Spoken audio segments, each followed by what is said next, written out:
घने जंगलों के बीच स्थित एक प्राचीन आश्रम, जहां सन्यासी ध्यान में मग्न रहते थे। यहां एक युवा तपस्वी आर्यन रहता था, जिसने जीवन भर ब्रह्मचर्य का पालन करने का संकल्प लिया था। उसकी दिनचर्या कठोर थी। सूर्योदय से पहले उठना, ध्यान करना, शास्त्रों का अध्ययन करना और आत्म संयम का पालन करना। लेकिन नियति की अपनी योजनाएं थीं। एक दिन उसकी साधना को परखने के लिए एक स्त्री का आगमन हुआ। यह कोई साधारण स्त्री नहीं थी।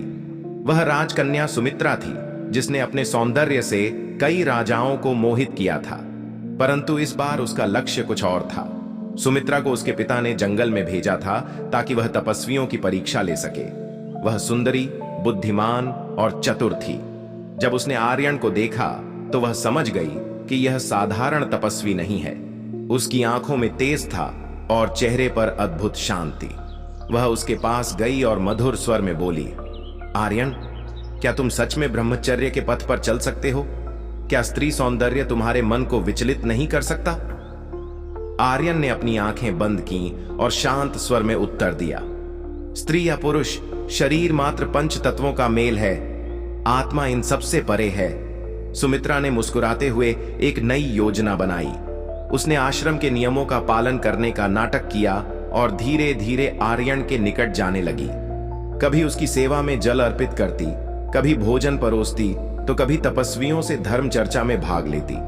एक दिन जब पूर्णिमा की रात थी, उसने आर्यन से पूछा, क्या ब्रह्मचर्य का अर्थ स्त्रियों से दूर रहना ही है? क्या यह जीवन के आनंद को ठुकराने जैसा नहीं?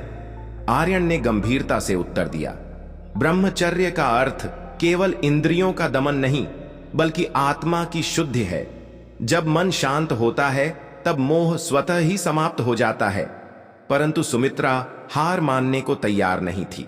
उसने एक रात सुंदर वस्त्र पहने और आर्यन की कुटिया के द्वार पर जाकर खड़ी हो गई। उसका उद्देश्य था आर्यन के ब्रह्मचर्य की परीक्षा लेना। उसी समय अचानक आकाश में प्रकाश फैला और गौतम बुद्ध प्रकट हुए। उनकी दिव्य उपस्थिति से पूरा जंगल रोशन हो गया। उन्होंने सुमित्रा की ओर देखा और मुस्कुराते हुए कहा, वत्से, क्या तुम जल में उतरकर उसे सूखा रख सकती हो? जैसे जल में उतरने पर भींगना स्वाभाविक है, वैसे ही मोह के समीप जाने पर मन का विचलित होना स्वाभाविक है। सुमित्रा ने सिर झुका लिया। वह समझ चुकी थी कि वह केवल एक परीक्षा ले रही थी, लेकिन आर्यन की साधना वास्तविक थी। बुद्ध ने फिर आर्यन की ओर देखा और कहा, आर्यन, जिस प्रकार कोई व्यक्ति बिच्छू को बार बार बचाए और वह हर बार डंक मारे, तब भी दयालु व्यक्ति अपना स्वभाव नहीं बदलता।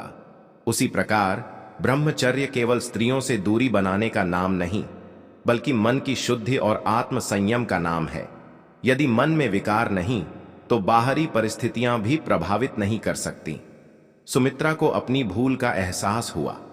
उसने बुद्ध के चरणों में सिर झुका दिया और कहा, मैंने सोचा था कि ब्रह्मचर्य केवल कठोर नियमों का पालन करना है, लेकिन अब समझ आया कि यह मन की अवस्था है। आर्यन ने भी बुद्ध से आशीर्वाद लिया और अपनी साधना को और गहरा किया। सुमित्रा ने भी संन्यास धारण किया और एक महान साध्वी बनी। बुद्ध मुस्कुराए और अंतर्धान हो गए।